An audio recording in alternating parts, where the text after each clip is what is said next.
Το Roblox είναι το πιο σοβαρό παιχνίδι που κανέναν παιδί δεν πρέπει να παίζει.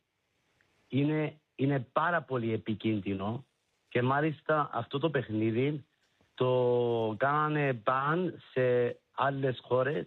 Τώρα δεν ξέρω, νομίζω Ινδία, Κίνα δεν υπάρχει.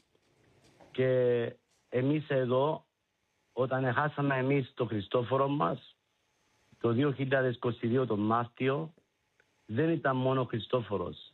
Ήμασταν ανάμεσα 5 γονιούς που βρεθήκαμε στον ίδιο μήνα και στο ίδιο χρόνο και στην ίδια περιοχή.